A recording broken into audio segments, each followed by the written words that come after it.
Thank you for joining me for the third and final installment of Sacred Image and the Art of Personal Worship. Today we're going to be looking at the art of Romanticism. Romanticism originated at the end of the 18th century and lasted until about 1890. Characteristically, it included elements of spirituality, imagination, mystery, and fervor. Its subjects, unlike the typical religious icons that we have been looking at or religious images, were landscapes primarily, but they did focus on religion, revolution, and beauty. The Romantic painters were captured by the idea of painting the sublime. This was the search for such excellence and grandeur of beauty that it would inspire and elevate us to a higher moral or spiritual purity and excellence. We're going to be looking at two artists today in this segment. We're going to first focus on a European painter from Germany, Caspar David Friedrich, and an American painter from the Hudson River School, Thomas Cole. At the beginning of the Romantic era, the artists of Europe and America became entranced with the beauties of nature. But they did not necessarily want to just portray the realism of nature and its sheer beauty, but rather the presence of the divine in it. Rather than our classical art that we have already looked at, that focused on spiritual figures and biblical scenes or characters, these artists wanted to show a classical vision of the world that was rationally ordered and dealt with man's experience of nature as a ladder to the transcendent and sublime, which would be God. Art was founded in a lot of ways within religion. Most of its early patrons would have been churches, and as we have seen with icons and cathedrals and so forth, and didn't end up in private hands until much later, as we started to see within the Renaissance. But here we still see this thread of divine inspiration, and it's even drawing closer to the idea of personal worship in a way, because it's taking us out of just the scriptural and bringing us into the world and showing us that our everyday world can give us a connection with God. The first artist that we're going to look at today is an artist from Germany named Caspar David Friedrich. He was born into a strict Lutheran family, and while most conservative contemporaries challenged his allegorical and religious landscapes, the artist maintained that his work never simply replicated a view, but rather provided the opportunity to contemplate God's presence in our world.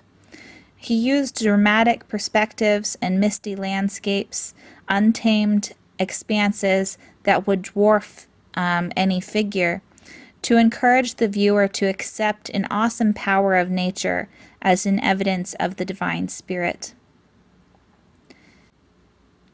Friedrich dismissed the idea of picturesque landscapes as well. He embraced this romantic notion of the sublime, and through his depictions of mist, fog, darkness, and light, he tried to convey an infinite power of timelessness of the natural realm. The viewer is physically reminded of his frailty and insignificance. This first artwork that I have up here is The Cross in the Mountains, also called the Tetschen Altar. It was painted in 1807. And this harkens back to some of the altar pieces that we've looked at and some of the icons from our earlier series. We see the gold frame around it, and it still has some traditional forms of Christian symbolism, including 5 heads of baby angels, a star, grapes and vines, corn, and the eye of God. And all of these would have also been well known to the viewer in the same way that the symbols in the other paintings would have also. But here we have a difference. Rather than just focusing on the crucifixion, the cross in the mountains features a pine-covered mountaintop which on top stands the large crucifix. And although the altarpiece includes the crucifix, the emphasis is placed on the spiritual essence of nature. He described this piece in this way. He said, "High up on the summit stands the cross, surrounded by evergreen fir trees, and evergreen ivy twines about the base of the cross.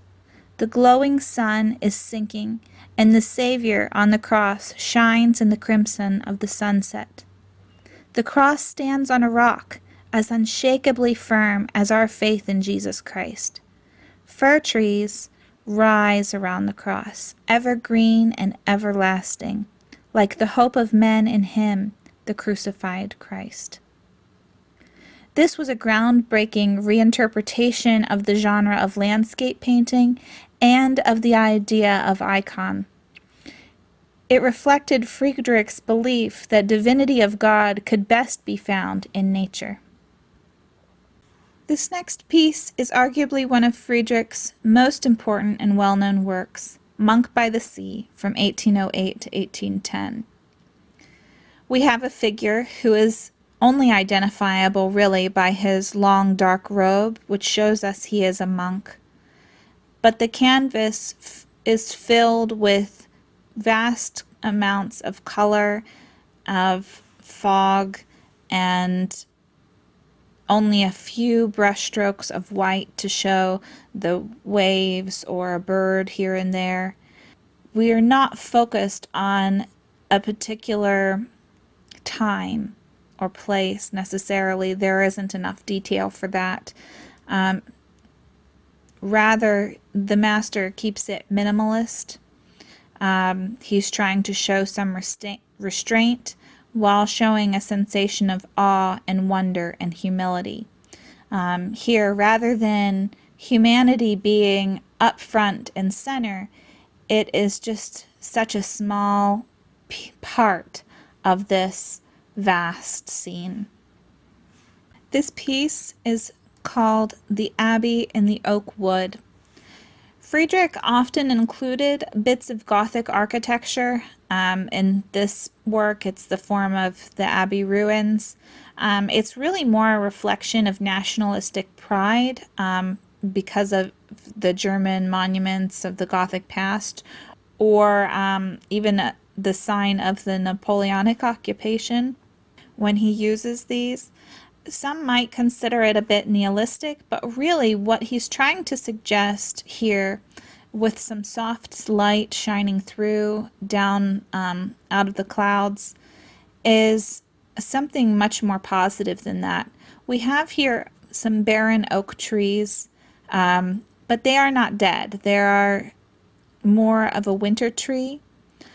And in the front we have the graveyard, and you can see the silhouette of many tombstones here.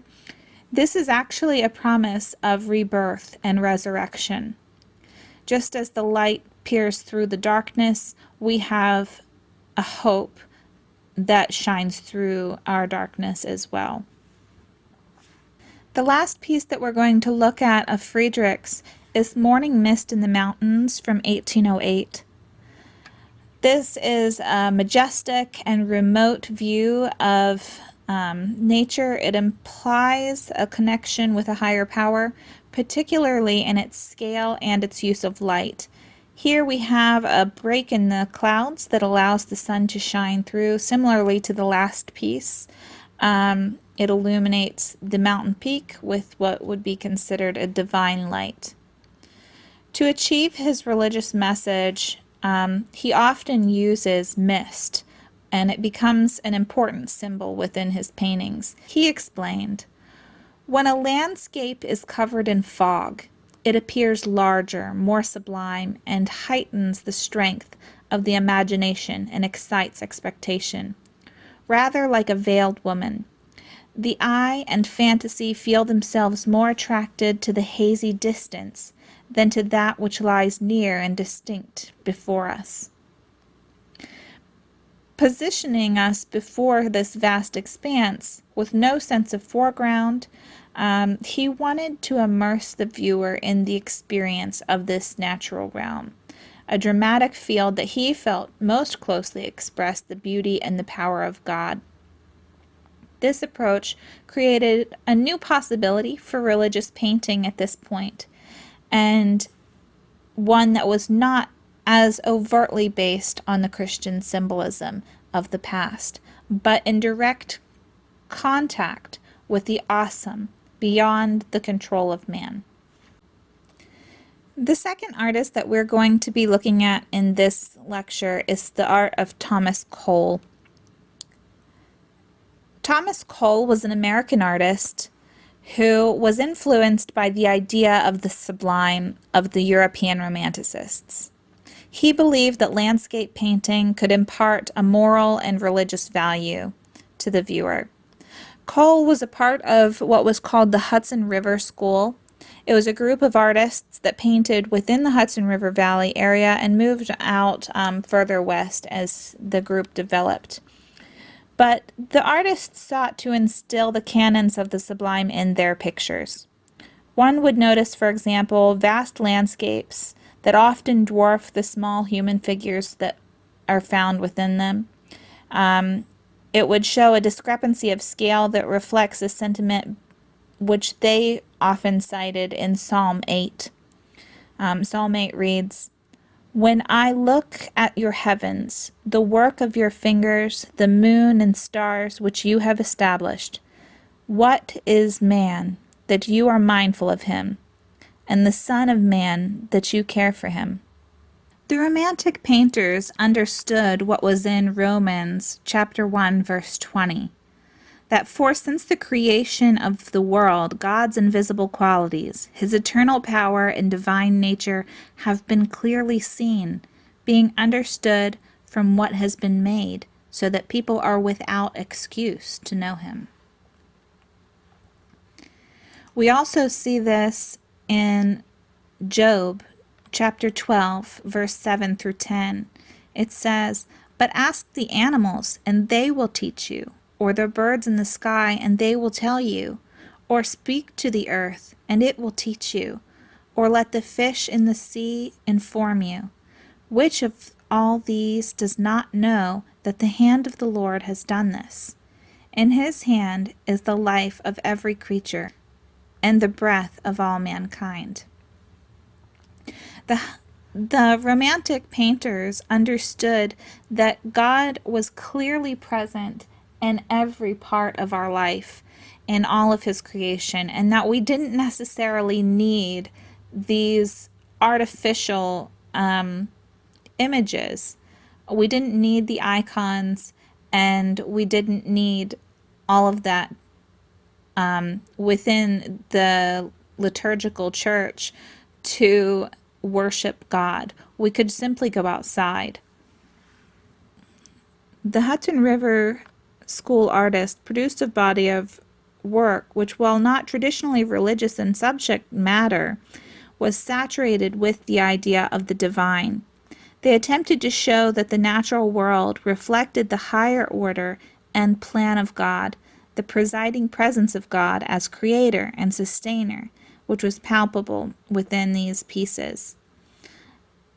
You could see it in the light that imposed in the darkness, the majesty of the sky or towering mountains, in the vitality of the foliage or vegetation within the works. All of these elements were meant to show the vitality, the majesty, and the awe of God. In a sense, God's immanence and transcendent quality. Thomas Cole's most well-known works is a group of paintings which are an allegorical narrative known as the Voyage of Life. They are housed in the National Gallery of Art in Washington.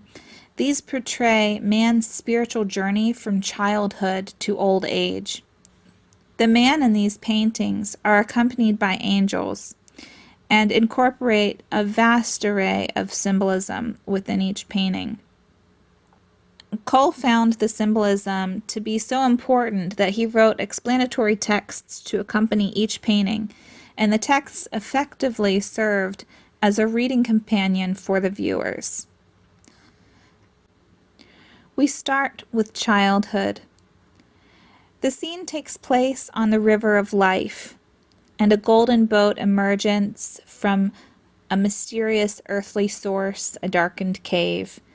And in this boat, there is a joyous infant reaching out into the world in wonder. A rose light bathes the scene with fertile beauty as the angelic figure guides the boat forward. The next painting is youth. Here, the voyager confidently assumes control of the helm of the boat. He's oblivious to the increasing turbulence and unexpected twists of the stream. The pilgrim boldly strives to reach out to an aerial castle, emblematic of adolescent ambition for fame and glory. In manhood, we see nature's fury. The evil demons of self-doubt threaten the voyager. Cole said, "The helm of the boat is gone. The voyager has lost control of his life. The angel looks down from the clouds as he is whirled toward violent rapids and bare, fractured rocks. Only divine intervention," Cole suggests, "can save the voyager from his tragic fate." In the last painting, Old Age, the stream of life has reached the ocean of eternity, where the voyager floats aboard a broken and weathered vessel of life. All signs of nature and corporal existence are cast aside. The guardian angel, whom he sees for the first time, directs his gaze toward a beckoning soft light which is emerging from the parting clouds. This is a vision of eternal life. The voyage of life evokes the Christian doctrine of death and resurrection. Cole's intrepid voyager goes from the innocence of childhood, full of youthful confidence in the trials of middle age, and ends up in divine salvation. This can also be seen, as Cole said, as a personification of America, our country in its own stages of adolescence and development. You can see some of Cole's work at Cleveland Museum of Art when it's open. View of Shroon Mountain, Essex County, New York, after a storm, painted in 1838, is one of the works that they have there. There are many times in the Bible when people go out into the wilderness to seek God. Even Jesus did this. After his sermons to large crowds, he would often go out onto the lake and let the water calm him to sleep. And in his preparation to go to the cross, he went into the wilderness to be tested. In his darkest moments, before he would be put to death, he prayed to God in the garden. And before he rose and ascended into heaven, he went camping on a mountain with friends.